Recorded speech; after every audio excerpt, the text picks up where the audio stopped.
You're watching The Experience, Comic Culture and Sales, streaming live daily to Facebook, YouTube, Twitch, and Twitter. Come in. It's safe here.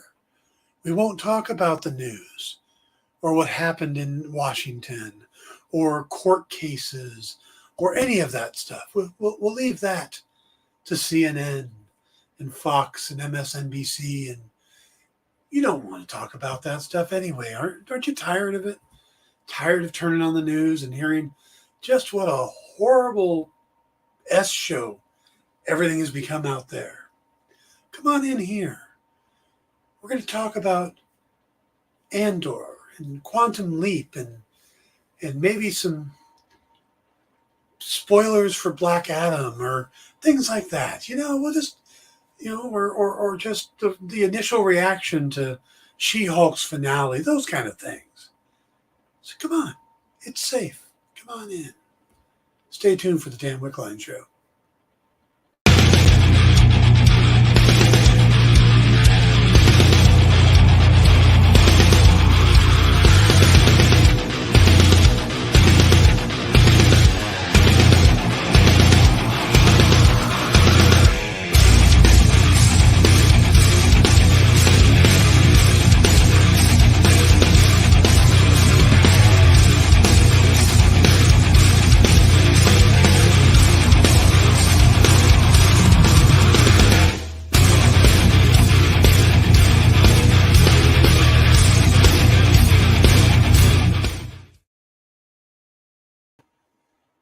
Good morning, everybody, and welcome to the Dan Wickline Show. Actually, I should probably say afternoon because it's 2 o'clock here, and other than maybe in Hawaii, everybody else is ahead of me. So, good afternoon. Dan Wickline Show here on The Experience. Today, we're going to talk except we're going to talk about Quantum Leap. We're going to talk about Andor. There's some interesting stuff going around on the web about She-Hulk and Black Adam.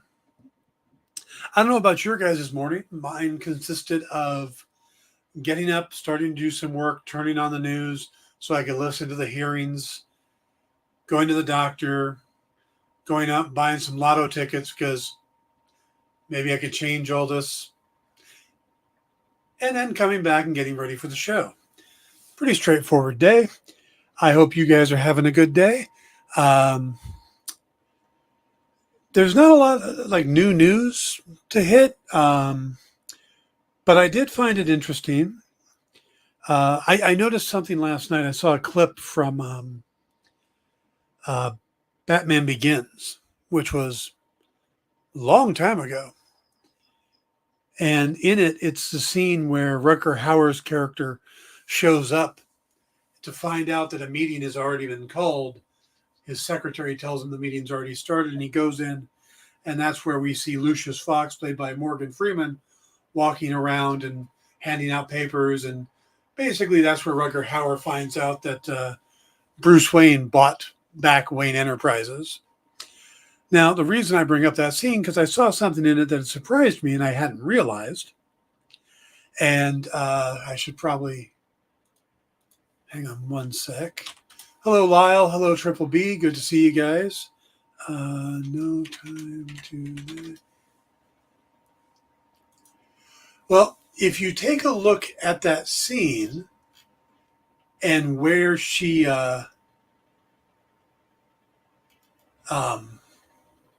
where he asks the secretary is talking to him, the secretary is Lashana Lynch. Now, if you're not familiar with Lashana Lynch, she was just in No Time to Die as the new 007. So she's gotten bigger and bigger profile, getting bigger and better parts. But yeah, she goes all the way back to Batman Begins. So I just thought that was kind of interesting because I don't remember really paying attention before. But in this scene, we see her. She gets a good, clear face shot. And it's like, hey, that's the new 007. So, yeah, thought that was kind of interesting to see her pop up in Batman Begins all the way back. What was that, 2008? No, that would have been even earlier. Dark Knight was 2008. That would have been... Ooh.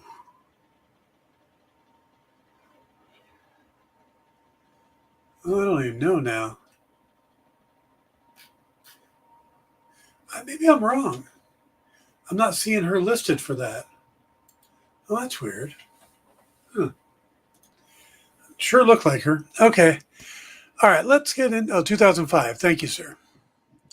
All right, let's go ahead and talk a little bit about Black Adam.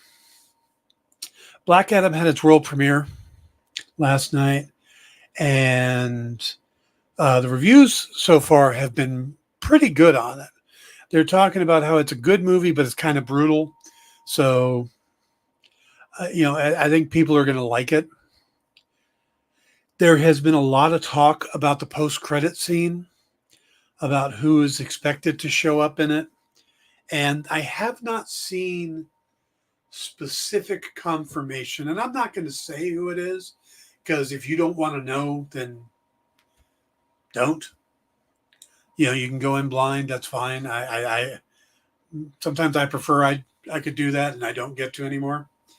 But I will say this, that someone posted the thank yous online. Hey, Ed, good to see you.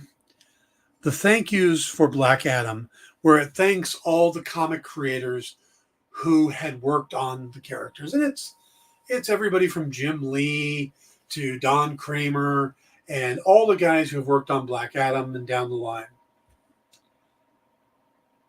And then below that,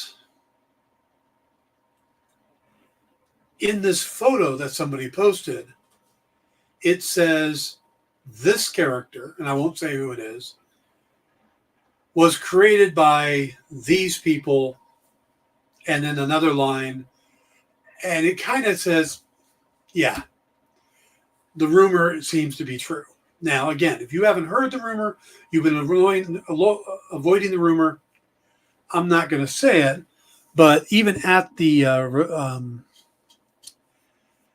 world premiere, Dwayne Johnson pretty much admitted what the cameo scene was and why it was there and what they're building towards. So if you're only half on Black Adam, like maybe I'll see it in the theater, maybe I'll see it at home, whatever. Big stuff for what moving forward DC Films is going to do, it looks like. Also, hey, if you're not the Rock Johnson fan, Pierce frickin' Brosnan is supposed to be great in it as Dr. Fate, and Aldous Hodge is supposed to be great as Hawkman. Cyclone and Atom Smasher are supposed to both be really good. So it looks like it'll be worth watching. I'll probably get over there. It opens next Friday, and I'll probably get over there probably the Monday after. I'm actually having surgery next Friday, so hopefully I'll be up to going to see it on Monday. So, but yeah, that's but the rumor. So if you were trying to avoid spoilers for Black Adam and you see a big list of, hey, these are the comic creators that get thanked in Black Adams, don't look at it, because there's a line at the bottom of it that gives away who appears in the closing credits.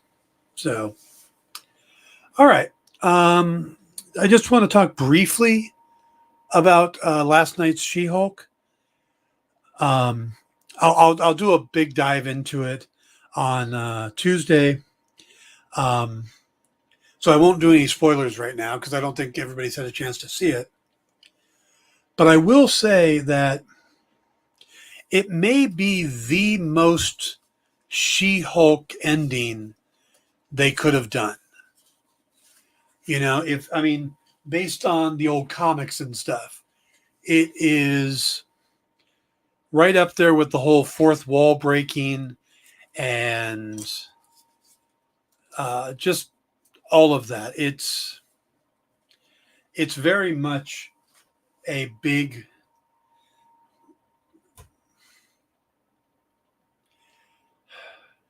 it's nothing like the Marvel has done before. Yeah. So, And my feelings on it is it's probably the perfect ending for the show. But at the same time, it kind of makes it feel like everything that happened in it didn't matter, if that makes any sense. So I'm a little split on it. I liked it. I enjoyed it. I laughed at a lot of it. And like I said, it was a very She-Hulk ending. But I don't know how it plays. And then there's the last few minutes just throws a lot at you, including a major reveal character. So I will talk about that character on Tuesday as well. So everybody gets a chance to see it, because that could be huge who they introduce at the end there. So it's not who I thought they'd introduce, but yeah. So Ed says, I enjoyed it. I was laughing my butt off. I think it's my favorite episode. It was a very She-Hulk episode. And again, I think it was exactly how the series should have ended. Okay, Ed, let me see if I can answer your question without blowing it for everybody else. Post-credit scene was a little confusing to me. Earlier in the series, the character who appears at the end offered the other character that he's there to get a way to avoid where he was. So I think this is that one character calling back the other one, going, I'll take you up on that now. So does that answer your question, Ed? Like I said, I don't want to talk too much about spoilers right now, but that was part of an earlier episode. Okay, good. I'm glad I could answer that. So, all right, let's, but definitely check it out. There's going to be spoilers all over. So if you haven't seen it yet, check out the season finale of She-Hulk. And I think there's a good chance we'll get a season 2. It's something very different in the Marvel Universe. And I think it went over very well, other than the haters. You know, not the people. A lot of people liked it. So a lot of people didn't like it. A lot of people didn't like it for reasons, and that's the people. So, all right, let's go ahead and talk about the latest episode of Quantum Leap. Now, there will be spoilers here if you haven't seen it. So I don't think we need to roll the spoiler thing, but yeah, perfect. Thank you, JD. One of the things I like the most about this episode is we knew by name and stuff like that Ernie Hudson's character was tied to the original series. But we got it laid out this week that Ernie's character, Magic, let's see if I get his full name here, because that's Herbert Magic Williams, was actually a character in the original series that Sam Beckett had leapt into. And I don't think we've ever had a chance to explore what it was like for the person Sam, or the newer ones, Ben, enter, who he becomes. We've never seen it from that side. Well, we find out that Magic was a Vietnam lieutenant. I think it was a lieutenant or a corporal. He was leading a group. And he was known for being able to get his guys out alive. But there was a particular thing coming up that he wouldn't have gotten his patrol out alive. And we find out that one of the people in his group is Tom Beckett, Sam's brother. So this was an important episode in the original Quantum Leap series because this was a chance for Sam to save his brother.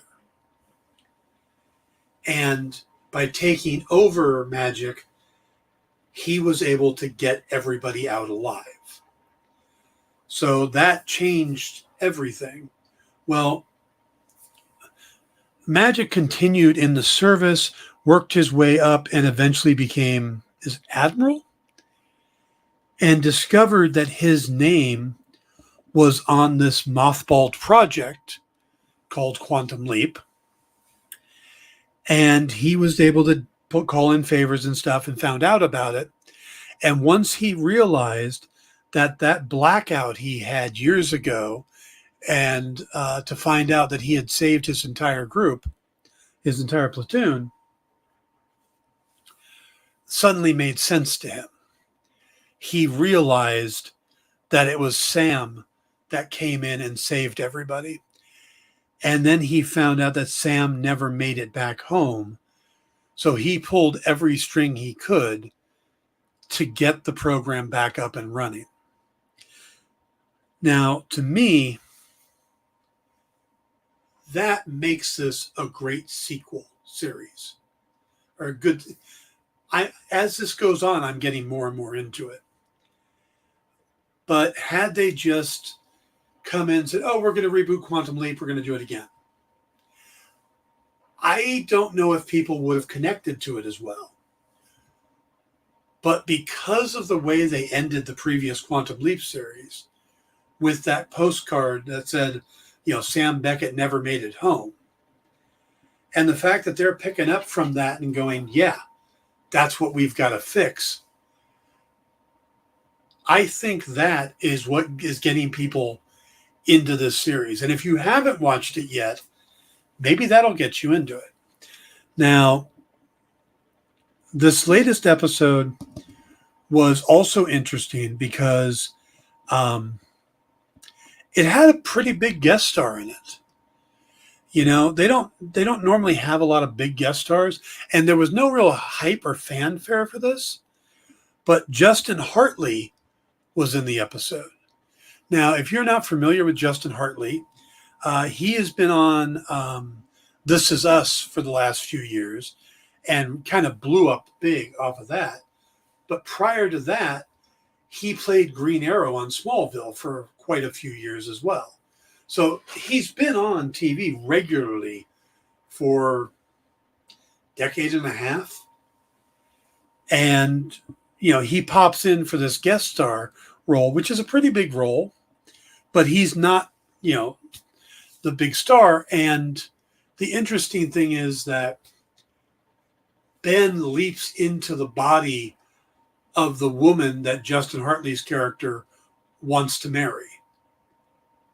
So Ben is leaping into a female body and is trying to deal with that. And she's a bounty hunter and he's trying to figure all that stuff out. And I thought it was one of the better episodes so far because they seemed to a lot of it's been about 50-50, where they spent about half the time with Ben and half the time with the crew behind the scenes trying to get him home. And this one shifted and we got a lot more time with Ben. It was probably 70-30, maybe a little more than that. And I liked that a lot better. It was a better balance. I think one of the things that bugs me about the show is that it's a bit more dramatic with the back characters. There's how do I tell this person this, or how do I do that? And again, that was toned down. And what they did tell us, the big chunk, was Magic telling Mason, what's Mason's character? Mason's his real name. What's the actor? Ian. Mason Alexander Park, Ian Wright, as Magic is telling Ian about how he connected to Quantum Leap. That felt like it was still part of the big story. It didn't feel like it was just spending time with the old stuff. So I like that quite a bit. So again, the show is starting to grow on me. I was a little iffy on in the beginning because it didn't feel like Quantum Leap. This episode felt more like the original series. And I hope they continue that. I loved having Justin Hartley in it. Just him and Ben working off of each other as this couple trying to figure out, should they get married, shouldn't they? Hey, Slipknot. So I thought it was a really strong episode. And I was surprised how much I liked the episode. Because like I said, the others I've been a little more iffy on. And because they spend so much time dealing with the supporting characters. And it's like, no, we're here for whoever Ben leaps into. But this one really, the time they spent on that stuff tied into the Ben jump. So I like that one a lot better. The show did get picked up for more episodes. It got a back order, or a back, what do they call it? Back season order. So the full first season is going to be 19 episodes. That's a couple short of what you would normally order. You'd order 22, but 19 is still pretty good. And as long as it stays up, it should, maybe get a season 2. Slip says, I haven't seen the new Quantum Leap, but I always watch the original series. Yeah, as I was saying earlier, Slip, if you do get a chance to watch it, this is not a reboot. This is a sequel where the original Quantum Leap happened. And one of the main characters is somebody Sam leapt into in the past. So it distinctively ties in to the original series. So it feels like the whole purpose of this new series is to solve getting Sam back home somehow. And again, they haven't come out and said that's what it is, but it feels like that's what they're doing, And like I said, they're tying in Al and Sam, and it gets better with each week. So the first couple episodes are very dramatic and deals with a lot of the supporting characters a lot. So it didn't feel a lot like the original Quantum Leap series, but episode 3 and episode 4 are much better. Episode 4 really felt like the original series. So I'm at a point now where I'm starting to recommend it. Yeah. It does feel like they're picking up from where the original show left off. And originally, Dean Stockwell was going to be in the show, but he passed away when it was still in early production. So he was going to be part of it. They do have ties to him in the show, and they do bring back an actual actress from the original series as well in a small part, but she ties into the original show too. So it's definitely connected. So, all right, guys, let's go ahead and take our first commercial break right here. We will come back and we will start talking about Andor. Be right back.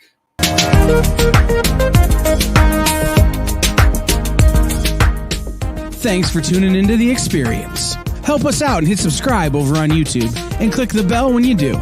Need some help? Scan the QR code in the bottom corner. To be continued. 3 little words that hold the secret to the next great story. 3 words that will thrill you, confound you, give life to new possibilities.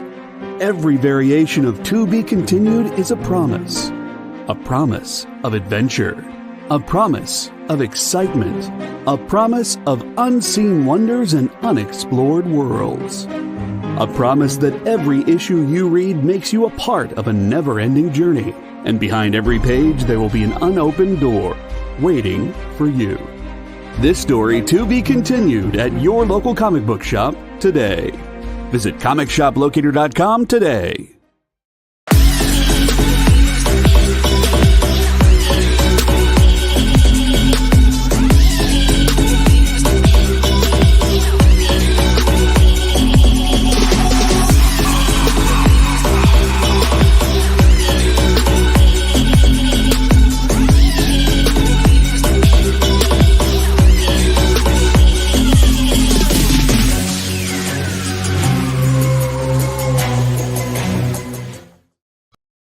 Who would win, Batman or Superman? It's the age-old debate, except it's so much more complicated than that. Nerd Killer Warfare every week on The Experience is your chance to debate other nerds in the questions we've all been asking for years, except we take those debates and turn them up to 11. Go to bit.ly/EXP casting or scan the QR code to be part of the show.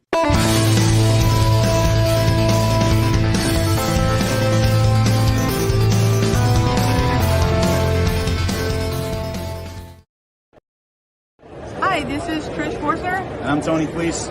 We make the Image comic book Stray Dogs. You're watching The Experience.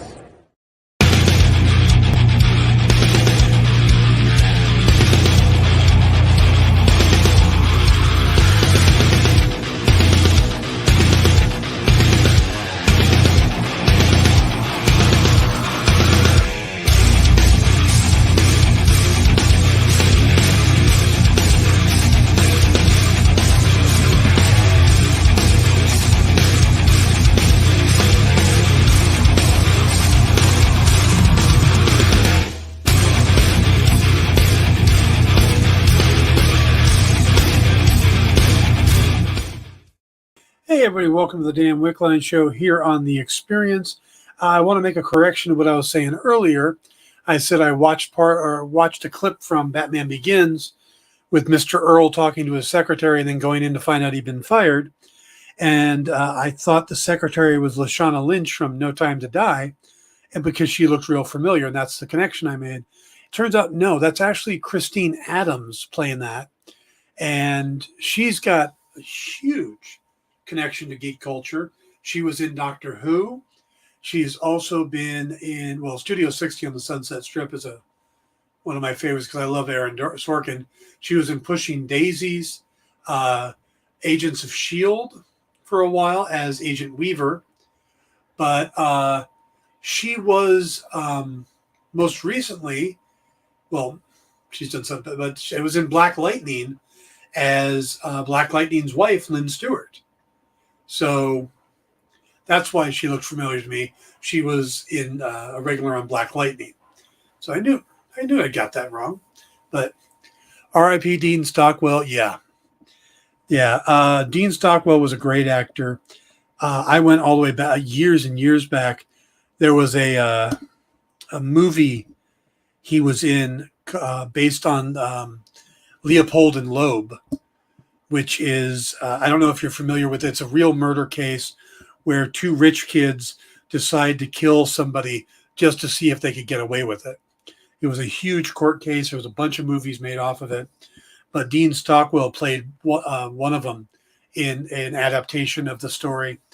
And then another famous adaptation of it is the Hitchcock film Rope with Jimmy Stewart, which is probably one of my favorite Hitchcock movies, because the entire thing is filmed in just 3 rooms. It's done in 2 takes, and the camera's on a dolly rolling between the rooms. It is one of the most fascinating movies. I could do an entire show just talking about how cool Rope was. But yeah, Dean Stockwell was a great actor, did a lot of amazing things. So, hey, cool. Good to see you. And by the way, good to see you, Josh. Hello to the Russian.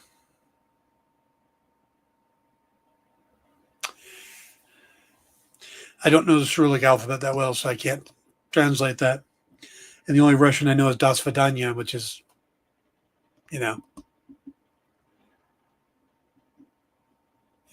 Oh, we have conversation going. Well, that's cool. All right, don't get confused by the thing. All right, guys, let's go ahead and we are going to talk about the latest episode of Andor. Now, I saw that Ed said he's not caught up on it. Yeah, go ahead and roll the spoilers. Oh, the cameo he did in Star Trek Enterprise interacting with Scott Bakula again was priceless. Yes. Yeah, it was. Hello. Good to have you here. All right. Oh, very cool slip. So please say hello back for me. Or give me the Russian word for hello. Let's go ahead and run the spoiler thing because we're going to. I may have lost.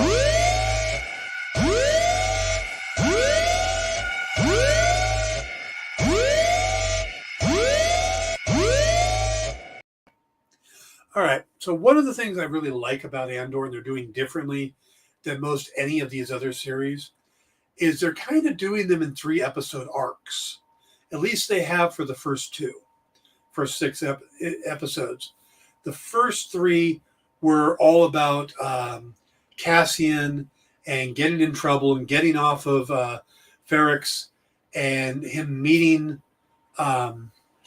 Luthen and kind of getting him from being just a thief to at least opening the door to the rebellion. This set of episodes is more about the rebellion getting the Empire's attention and the ISB and all of that. Because up until this point, they had been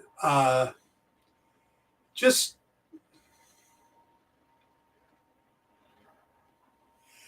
I'm out like Rodian at a bounty hunter convention. Good night, all. Thanks, Dan. All right, Josh, take care. Privyet. Okay, thank you. What day does Andor drop? Andor drops Wednesday, Tuesday night, Wednesday. So it's where Marvel used to drop in Star Wars. It's the normal drop time. She-Hulk was moved to a day, so they weren't dropping on the same time. So, but, so this group of episodes, this 3-act part, is all about Cassian becoming part of the rebellion and the rebellion becoming serious. And they do it with a heist. And there's never a bad movie when they're doing a heist. You know, a bad show. The heist, love heist movies, love heist shows. And while I felt this one, the middle episode, drug quite a bit, it gave us a lot of setup. It did also help a lot. Now, we spent, the first episode was all about Luthien convincing Andor to join and getting his fake name and everything else. And then convincing Vel to take Cassian in, or at that point, she knows him as Clem. Taking him back, introducing him to the rest of the group, and all of that. And then also we go back to Coruscant. We get to see how Luthien really survives and his connections to Mon Mothma, everything like that. So that was the first episode of this arc. Now, there's still, by the way, 6 more episodes after this. So hopefully we're going to get 2 more arcs. And then there's a whole nother season, a season 2 they're going to do with another 12 episodes. So there'll be 24 episodes when this thing's all said and done. I don't know how soon we're going to get to episode 2, season 2, but hopefully it's not too long because Diego Luna is supposed to be playing a 26-year-old, and he's late 30s, early 40s. So really need to condense that in.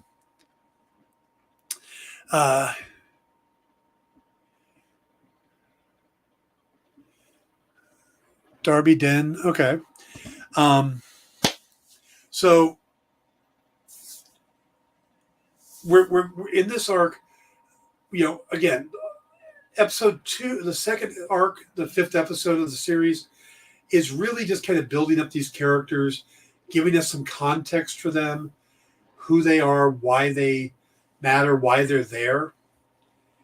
And we get to meet Gorn and Tamarin and Sheik and Nimic and trying to remember all these names off the top of my head.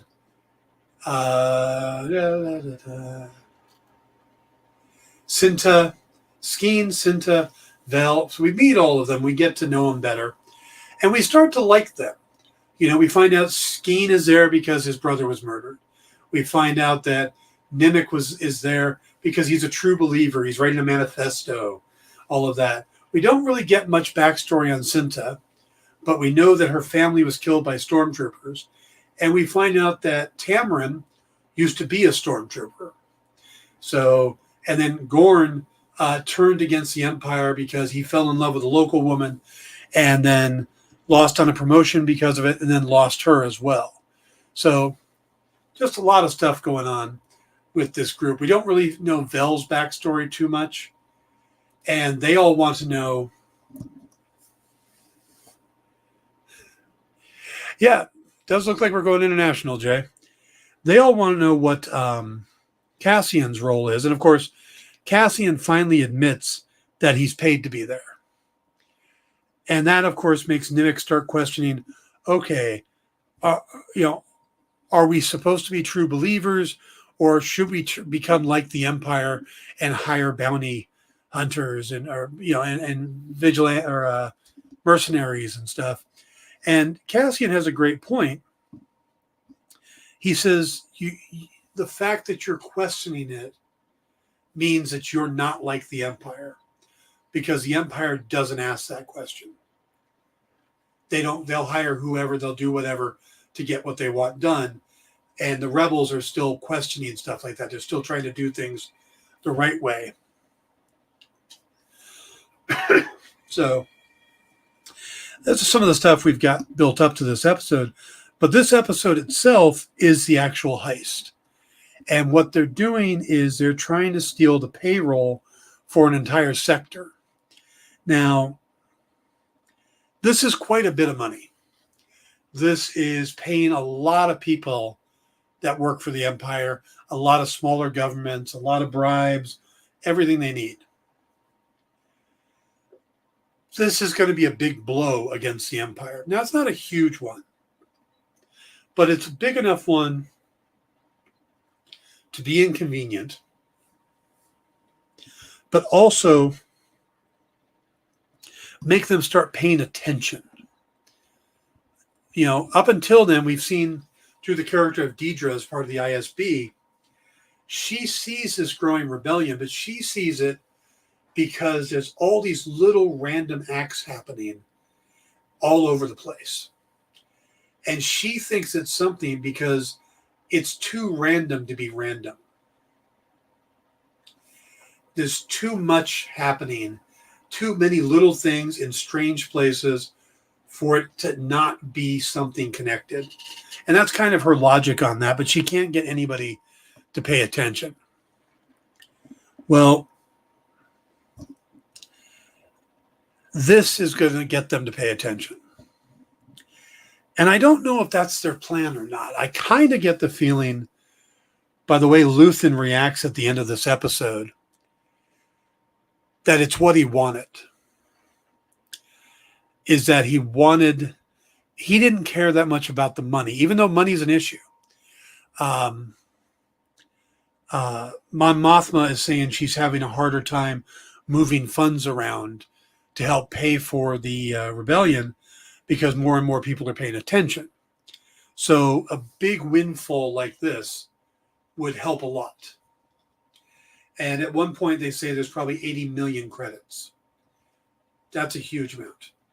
That's going to help a lot. Now,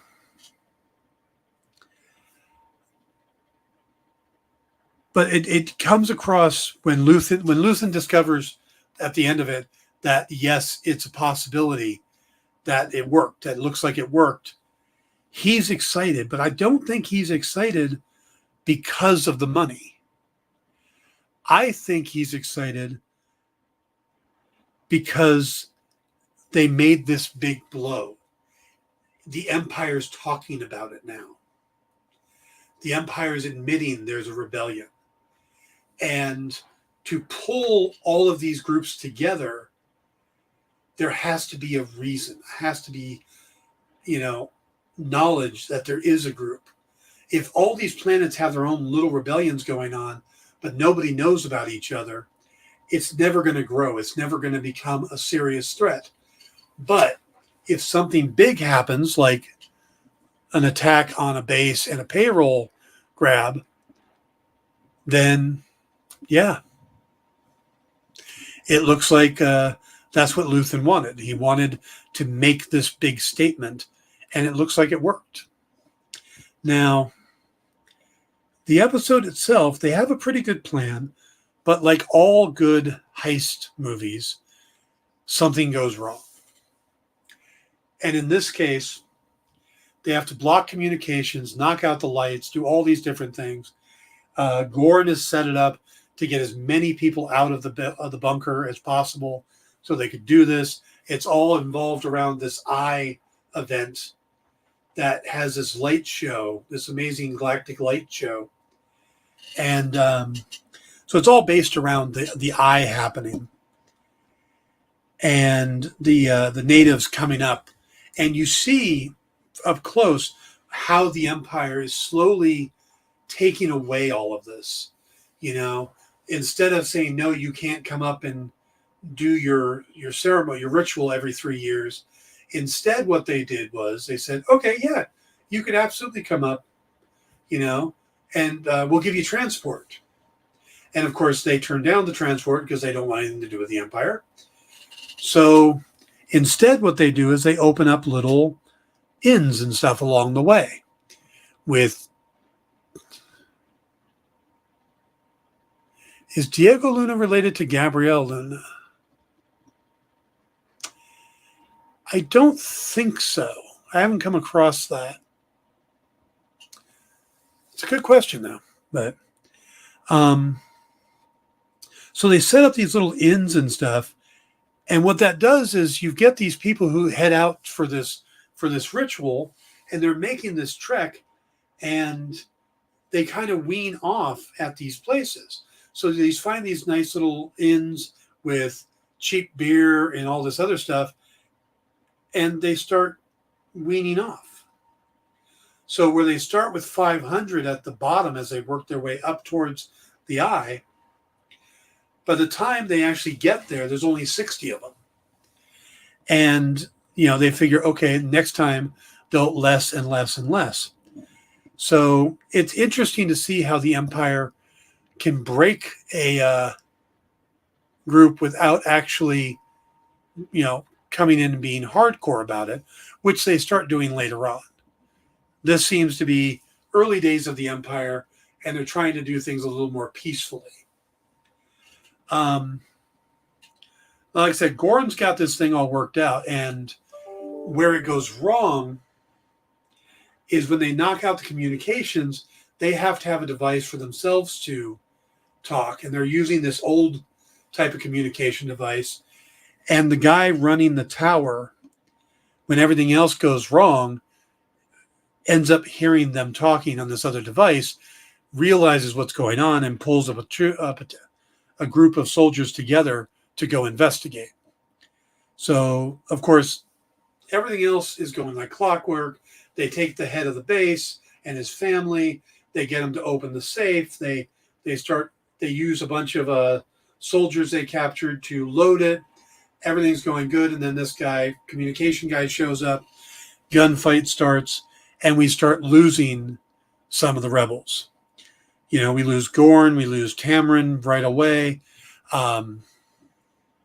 Cinta doesn't end up in this group, and she just wanders off. We don't know what happens to her. And that's the interesting thing is I think we'll see her again later. There seemed to be a little bit of a connection between Cassian and Cinta. Now, that left us Skeen, Nimic, and Vel, who we've probably invested more in than the others. Now, as they get on and they have to take off, and they're trying to blast out of there, as they take off, all the money shifts and basically runs over Nimic, which is fascinating because he wasn't killed in combat. He was killed by their hull, which I thought was interesting. But they had to keep him alive long enough because he was the guy that knew the coordinates and knew how to read the device that would tell them where to go. And But it doesn't look good for him. And Skeen is upset because his buddy and says, there's a doctor as part of this plan. We could go to the doctor, but Vel doesn't want to because, doesn't want to risk it. And Cassian kind of overrides and says, where is this doctor?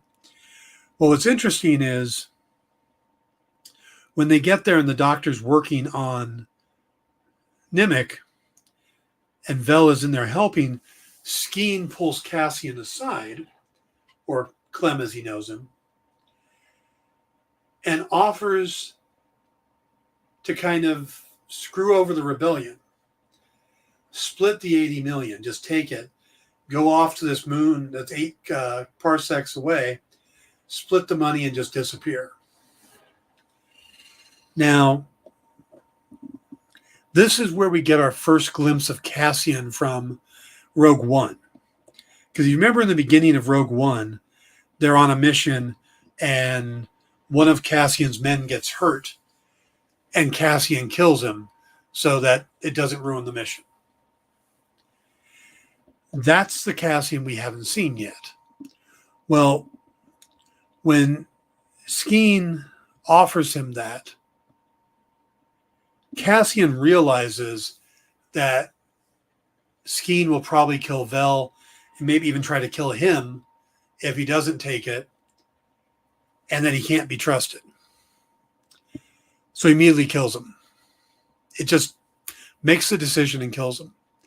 And it's like, okay, now we started with the guy who killed the cop because he had to.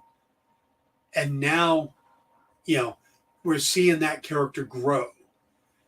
So what he becomes, of course, we see in Rogue One, but it's interesting to see him becoming hardened and willing to make the tough decisions. Now, with Skeen dead, he goes in to talk to Val with his gun out, and he's like, look, I'm just going to take the money I was promised, which was the 200,000. He gives Vel back the crystal that Luthen had given him as a down payment, and he offers to buy a ship off of the doctor.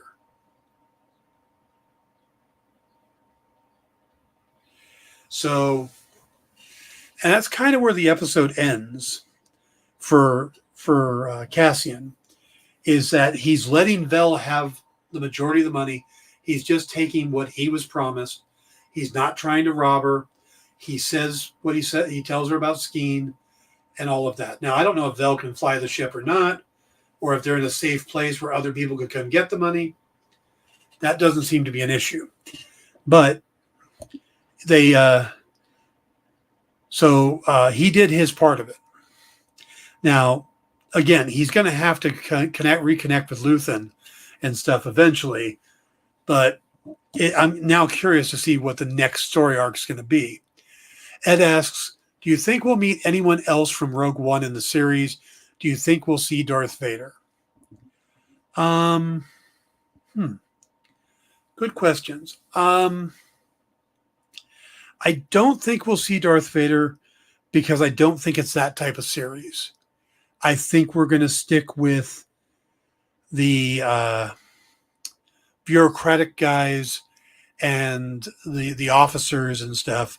I don't think it will get to bringing in the Sith of any kind or a Jedi. I think they'll be able to stay away from that altogether. Now, as for anybody else from Rogue One, the majority of the people we meet in Rogue One Cassian meets as well. Jin, the blind guy, and his buddy, all of them. Hey, Kenneth. All of them are introduced in Rogue One, and it's kind of a ragtag group that gets pulled together, and the pilot guy. So I don't see them meeting. Now, we could get K2SO. I think that's a possibility because they seem to have a friendship prior to Rogue One. So I think that's a possibility of K2SO. Do I think we'll get him in the first season? I don't think so. I think we'll get him. If we do get him, it'll probably be in the second half of the second season. He'll be a later addition. Now, who we're more likely to get from Rogue One, and I believe we are supposed to get, is Saw Gerrera. Because I think we're going to see, as Luthen starts to grow the rebellion, he's going to have to reach out to Saw Gerrera and his guerrillas and stuff like that. And says, I was wondering the other day if maybe they might bump into Han and Chewie at some point. Time-wise, it makes sense. And there is a point in the fourth episode where Cassian says he's on a specific planet fighting, and Luthien says, you were there as a cook and you ran. Well, the planet he was on where all the fighting was is the same planet where Han and Chewie met in Solo. So it is possible time-wise. Do I think they'll show up? I'm thinking no, because who do you bring in? Do you bring in Alden Ehrenreich? They haven't really gone back to that guy since Solo. And we haven't heard much about the Lando series, but it's possible. You could always throw in these characters, but I kind of like the fact that we're very separate from it. I love The Mandalorian, but it's become a cameo fest. It's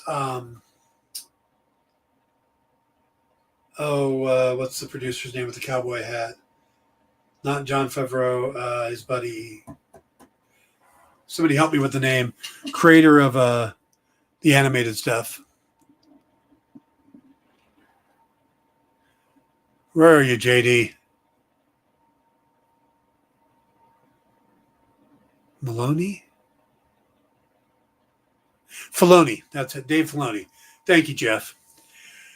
So Dave Filoni is basically bringing in everybody he can from the Clone Wars and Rebels and stuff. That's why you got Ahsoka and you got Bo-Katan Kryze, and they're talking about Thrall, and we're going to get Ezra Bridger and all of these other things.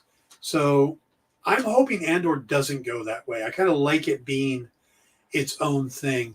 But if they are going to bring in certain characters, I'd love to see them do it with characters that come from either Rogue One or A New Hope. Some maybe Bistan or Pow or some of the other characters we met in Rogue One, the minor characters, or maybe a young Wedge. Biggs would be an interesting addition too. So I think that would be interesting to see if that to bring in those kind of characters. But I prefer they don't get too deep into the cameos and stuff. So we got Mon Mothma. If we get some early Rebellion people, I think that would be cool. But let's not go into the big characters and stay away from the main trilogy guys, because I think we get that enough everywhere else. It's kind of nice to see an aspect of Star Wars, at least for me, that doesn't have that. Slip says, took me a good moment to remember his name. I know. And normally I just, no problem. I got Dave Filoni. But as soon as I needed it, it wasn't there. So, yeah. So I'm kind of curious where they're going to go next with Cassian or with Andor. Are they going to go back to Ferrix to find his mom and Bix to see what left over there? Will he risk that? I mean, because we do see that the Empire is taking over on Ferrix, so it does seem like they're going to go back there at some point. And we still have the question of his sister out there. So unless they're trying to tell us that maybe Cinta is his sister, but yeah, Yuli Maloney is Christopher Maloney. All right, guys, we're going to wrap it up. Let's go ahead and remind you, though, we got some great stuff lined up today. JD's got a card for it we can actually put up. So after the Dan Wickline show, we've got What's in the Box with Miss Jen and the crew pulling a box out from the warehouse and selling what's in it. Then we got Jenna and her group from Space Cadets talking about the latest pop culture stuff. Nerd Killer Warfare is on hiatus right now. We're kind of filming some new episodes, but we will have Kicking It with Honorary later tonight. So pretty good lineup. Stick around. We're getting lots of good stuff here on The Experience. And then next week, we will talk about the She-Hulk finale. We will get the Rings of Power finale this weekend as well. And Pennyworth is starting on HBO Max. So we'll probably start talking about that coming up soon. Pennyworth is a lot of fun. I had a lot of fun with the first 2 seasons. Cannot wait to see what they do in season 3. So the origin of Batman's butler. They really put that subtitle on it, though. Can't believe they felt they needed that. So, all right, guys. Have a great weekend. You can catch me on Sunday night with Pop Go the Writers with Jim Beard on my own YouTube channel. And then I will be back here all next week for more pop culture fun. Have a great weekend. See you all later. Good night, everybody. Join the party. Head over to our link tree to find all the links for everywhere The Experience is all the time.